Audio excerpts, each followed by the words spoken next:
ये कहानी रिया की है, जो कि एक बड़ी बिजनेस विमेन है। उसको किसी के दर्द से कोई फर्क नहीं पड़ता। उसके लिए अपने काम से बढ़कर कुछ नहीं। ये क्या बना रखा है? ये खिलाओगे तुम उनको? माफ करना छोटी मालकिन, मैं फिर से बना देता हूँ। अरे क्या हुआ बहू, क्यों चिल्ला रही हो इन पर इतनी सुबह सुबह? अब क्या कर दिया इन्होंने? मम्मी जी, अभी दोपहर को मेरे बहुत ही इंपॉर्टेंट गेस्ट आने वाले हैं और इनका खाना ऐसा है बेस्वाद। अगर ये खाएंगे तो क्या सोचेंगे? इनको अभी के अभी नौकरी से निकाल दो। मुझे ऐसे लोग काम पर नहीं चाहिए जिनको ठीक से काम करना नहीं आता। अरे लेकिन बहू, ये बहुत सालों से हमारे लिए काम कर रहे हैं, ऐसा कैसे निकाल दे? हाँ मेम साहब, मुझे नौकरी से मत निकालिए। मैं अच्छे से काम करूंगा, आपको शिकायत का कोई मौका नहीं दूंगा। मैंने एक बार जो बोल दिया सो बोल दिया। जल्दी से कोई नया शेफ ढूंढ कर लाओ। अगले दिन ऑफिस में, ये सब क्या है? अभी तक ये काम पूरा क्यों नहीं हुआ है? मैम, वो क्या? किसको दिया था मैंने ये काम? उसको अभी मेरे सामने बुला कर लाओ। जी मैम। मैम, वो सर्वर में थोड़ी दिक्कत आ गई थी। किसके? तुम्हारे या कंप्यूटर के? वो मैम, बात यह है कि जितना वक्त तुम आज मुझे समझाने में जाया कर रहे हो ना, उतना वक्त अगर तुमने कल इस काम को करने में किया होता तो आज ये पूरा हो जाता। तुम्हें नौकरी से निकाला जाता है। मैम प्लीज ऐसा मत करिए, मेरे छोटे छोटे बच्चे हैं, अगर मेरी नौकरी चली गई तो। ये सब तुमको ऐसा काम करने से पहले सोचना चाहिए था। मैम मुझे एक मौका और दीजिए, मैं अभी पूरा करके लाता हूँ। ये जो मौका था, यही तुम्हारा आखिरी मौका था जो तुमने गंवा दिया। मैं और कुछ नहीं सुनना चाहती। मेरी कंपनी में तुम जैसे कामचोरों के लिए कोई जगह नहीं है। तुम्हें इस नौकरी से निकाला जाता है। शाम को घर पर, मैंने सुना आज तुमने फिर किसी को नौकरी से निकाल दिया।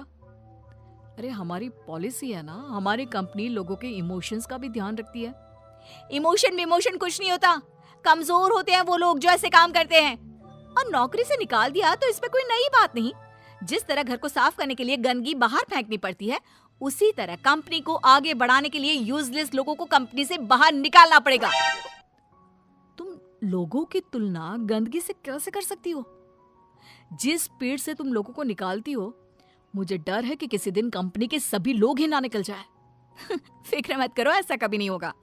ऐसी बड़ी कंपनी में काम करने के लिए लोग तरसते हैं। जिनको नौकरी लग जाए वो खुशी से पागल हो जाते हैं। तो ऐसी कंपनी कभी खाली हो ही नहीं सकती। वैसे भी मुझे किसी की इमोशन से कोई लेना देना नहीं है। लेकिन बहू, तेरे स्वभाव को देखकर लगता है कि जरूर खाली होगी। अरे बहू, लोगों को दर्द होता है तो ये क्यों नहीं समझ पाती है?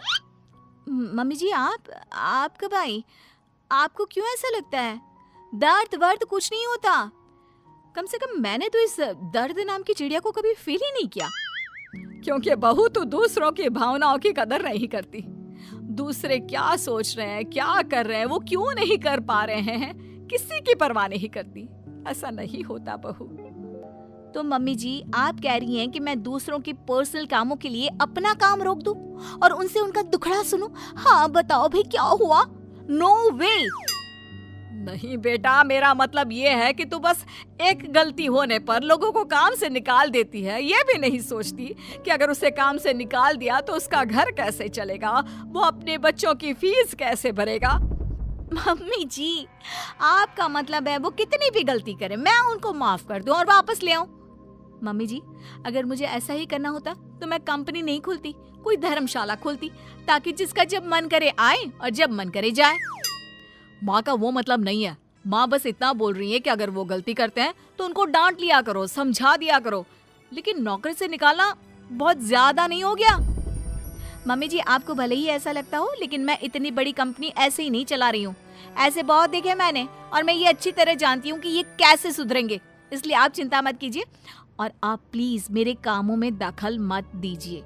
मुझे अच्छी तरह पता है कि मैं क्या कर रही हूँ। एक दिन अचानक से रिया की बेटी की तबीयत बहुत खराब हो जाती है और रिया कंपनी की जरूरी मीटिंग छोड़ देती है।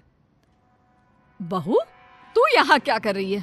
तेरी तो बहुत जरूरी मीटिंग थी ना? मम्मी जी, आप ऐसे समय में मीटिंग की बात कैसे कर सकती हैं? और मेरी बेटी कहाँ है? क्या हुआ है उसको?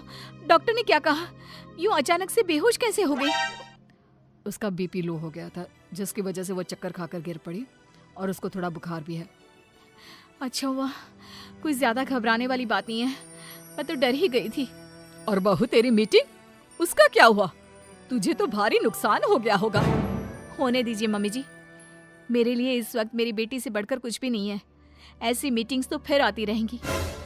लेकिन बहू, कुछ दिनों पहले तुमने ही कहा था कि किसी के निजी काम के लिए तुम्हारा काम नहीं रुकेगा, तो फिर ये सब क्या है?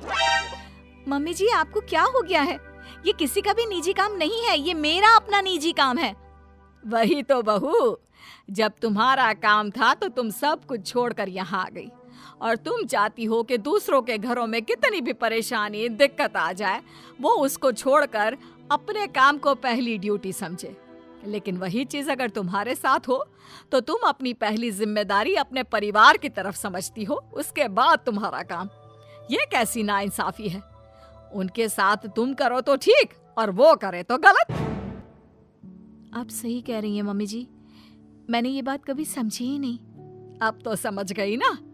अब से उनके साथ कुछ ऐसा मत करना, उनकी भी परेशानी समझने की कोशिश करना। हाँ मम्मी जी, अब मैं सब समझ गई हूँ। मुझे अपनी गलती का एहसास हो गया है। शायद सही कहते हैं लोग, जब तक वही दर्द आप खुद ना झेलो तब तक आप दूसरे के दर्द का अनुमान नहीं लगा सकते। मुझे ये देखकर अच्छा लगा बेटा कि तुम्हें बहुत जल्दी अपनी गलती का एहसास हो गया।